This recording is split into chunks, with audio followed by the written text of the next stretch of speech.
श्री स्वामी समर्थ. जय जय स्वामी समर्थ. स्वामींचं नाव घेऊन मी आजच्या ह्या नवीन व्हिडिओला सुरुवात करते.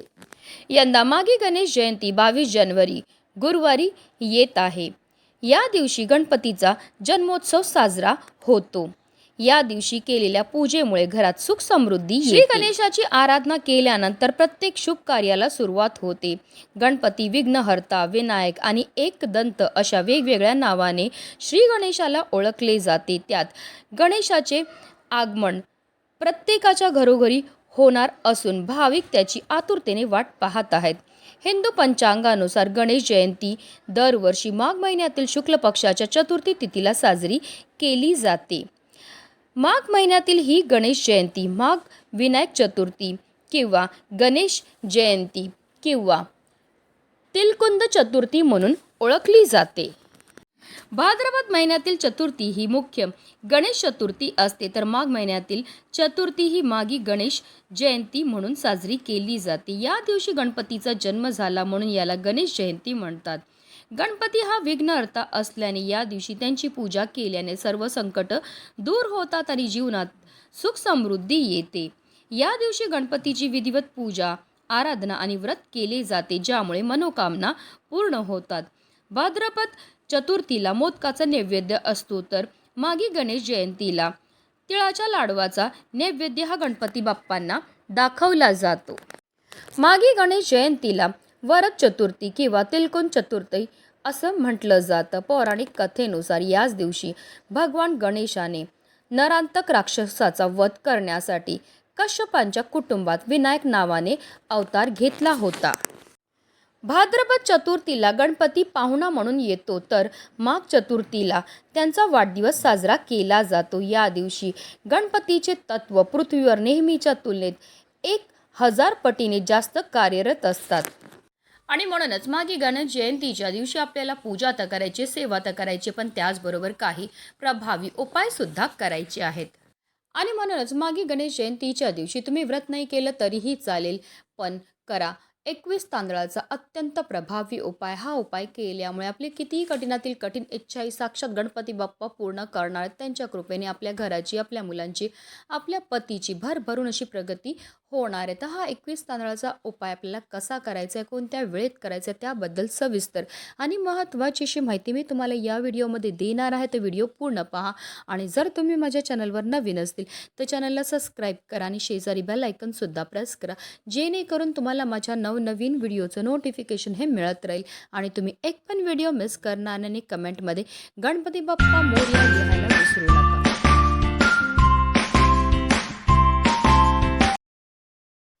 या दिवशी आपल्याला सकाळी उठून स्नान करायची आहे. अनेक घरांमध्ये या दिवशी गणपतीची मूर्ती किंवा फोटोची प्रतिष्ठापना केली जाते.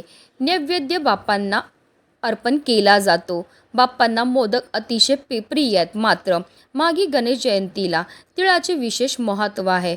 तिळगुळाचे मोदक किंवा तिळाचे लाडू नैवेद्य म्हणून अर्पण केले जाते.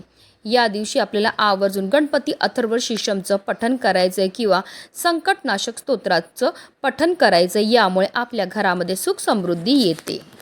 भाद्रपद गणेश चतुर्थीप्रमाणे या दिवशीही चंद्र दर्शन टाळले पाहिजे. 22 जानेवारी रोजी सकाळी 10:14 पासून ते रात्री 10:04 चंद्र पाहणं वर्ज्य आहे, अशुभ मानलं जातं. ज्यामुळे असं म्हटलं जातं की व्यक्तीवर खोटा आरोप लागण्याची शक्यता असते. मध्यान्ह पूजा मुहूर्त हा सकाळी 11:29 पासून ते दुपारी 1:37 असणाऱ्या हा काळ गणपतीच्या पूजेसाठी अत्यंत शुभ मानला जातो. कारण गणेशाचा जन्म मध्यान्ह काळी झाला होता असे शास्त्रात सांगितले आहे. म्हणून आपल्याला सुद्धा आवर्जून याच वेळेत गणपती बाप्पांची पूजा ही करायची आहे. गणेश जयंतीनिमित्त रवी योग सकाळी 7:14 सुरू होणार आहे आणि दुपारी 2:27 हा योग राहील. हा एक शुभ योग आहे जो सर्व नकारात्मक प्रभावांना दूर करतो. या दिवशी भद्रा दुपारी सुरू होणार आहे. यावेळी भद्रा पृथ्वीवर असणार आहे, त्यामुळे भद्र कालात कोणतेही शुभ कार्य केले जाणार नाही. गणेश जयंतीला भद्रा दुपारी 2:20 सुरू होईल आणि 23 जानेवारी रोजी पहाटे 2:38 चालेल.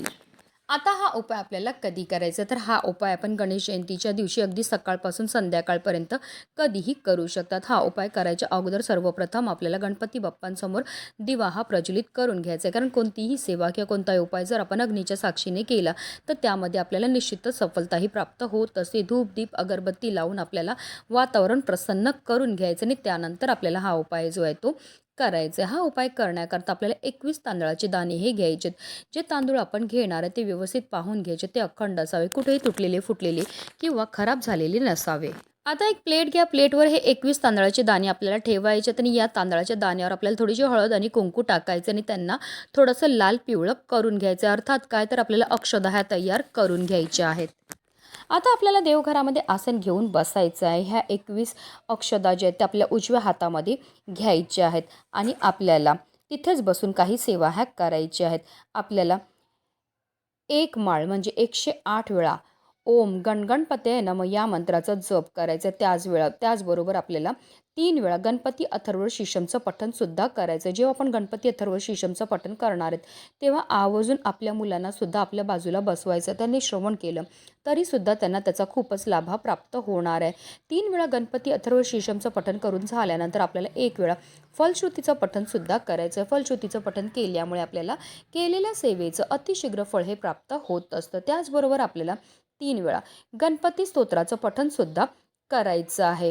आता या सेवा तुम्हाला बोलणं शक्य नसेल तर यूट्यूबला लावून द्या. तुम्ही हात जोडून बसा. तुम्ही श्रवण केलं तरीही चालणार आहे. आता जी हातामध्ये आपण 21 तांदूळ घेतले होते त्याची मूठ आपल्याला घट्ट बंद करायची आहे आणि आपल्या मनातली इच्छा ही गणपती बाप्पांना व्यक्त करायची आहे. ती इच्छा पूर्ण होण्याकरता आपल्याला गणपती बाप्पांना मनोभावे प्रार्थनाही करायची. आता जे 21 तांदूळ आपण आपल्या हातामध्ये घेतलेत त्याच्यातला एक अक्षदा जी आहे ती आपल्याला गणपती बाप्पांवर अर्पण करायची. ओम गणगणपतये नमः या मंत्राचा जप करायचे.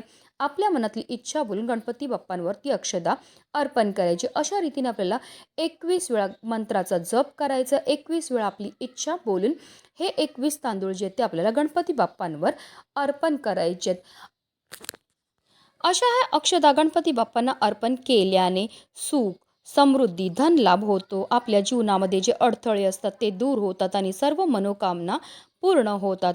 अक्षता हे शुभतेचे प्रतीक असून यामुळे घरातील सकारात्मकता वाढते आणि गणपतीसोबत इतर देवांचेही आशीर्वाद मिळतात. तर हा एक उपाय जो आहे तो आवर्जून प्रत्येकाने गणेश जयंतीच्या दिवशी करायचा. त्याचबरोबर योगायोगाने ही गणेश जयंती आली आहे ती गुरुवारी. गुरुवार हा श्रीहरी विष्णू आणि माता लक्ष्मीला समर्पित असा वार आहे. जर तुमच्या आयुष्यामध्ये आर्थिक समस्या असतील तर तुम्हाला अजून एक उपाय जो आहे तो अक्षदापासूनच तयार करायचा. या उपायाकरता सुद्धा आपल्याला 21 तांदळाचे दाणे घ्यायचे. जे तांदूळ घेणार ते व्यवस्थित पाहून घ्यायचे. ते अखंड असावे, कुठेही तुटलेले फुटलेले किंवा खराब झालेले नसावे. त्या तांदळावर आपल्याला थोडंसं हळद आणि कुंकू टाकून अक्षदा ह्या तयार करून घ्यायच्यात. आता आपल्याला देवघरासमोर आसन घेऊन बसायचं. एक लाल रंगाचा कपडा घ्यायचा. त्यामध्ये आपल्याला या अक्षदा बांधायच्या आणि त्याची एक पोटलीही तयार करायची आणि ही पोटली जी आहे ती आपल्याला माता लक्ष्मी समोर ठेवायची आहे आणि तिथेच बसून आपल्याला काही सेवा ह्या करायच्यात. आपल्याला 3 वेळा महालक्ष्मी अष्टकमचं पठण करायचं आहे आणि त्यानंतर दोन्ही हात जोडून माता लक्ष्मीला प्रार्थना करायची आहे. आपल्या आयुष्यामध्ये असणारे जे संकट आहेत, विघ्न आहेत, दोष आहेत, दारिद्र्य ते दूर होण्याकरता आपल्याला मनोभावी प्रार्थनाही करायची आहे. त्यानंतर ही पोटली आपल्याला तिकडनं उचलायची आणि आपल्या घरामध्ये जिथे आपण धन ठेवतो, कपाट असेल, तिजोरी असेल, त्यामध्ये या पोटलीला आपल्याला ठेवायचं आहे. अशी ही अभिमंत्रित पोटली आपल्या कपाटामध्ये ठेवल्यामुळे आपल्या घरावर अखंड माता लक्ष्मीची कृपा ही होत असते. आपल्या घरामध्ये धन येण्याचे अनेक मार्ग हे मोकळे होत असतात. आता जर तुमच्या व्यवसायामध्ये भरभराट होत नसेल तर तुम्ही व्यवसायाच्या गल्ल्यामध्ये किंवा तिजोरीमध्ये सुद्धा ही अभिमंत्रित पोटली जी आहे ती ठेवू शकतो. तर गणेश जयंतीच्या दिवशी हे दोन्ही उपाय जे ते आवर्जून प्रत्येकाने करायचेत. म्हणूनच व्हिडिओ जास्तीत जास्त लोकांपर्यंत शेअर करा, जेणेकरून प्रत्येकाच्या आयुष्याचं कल्याण हो हीच मनामध्ये इच्छा. गणपती बाप्पा मोरया.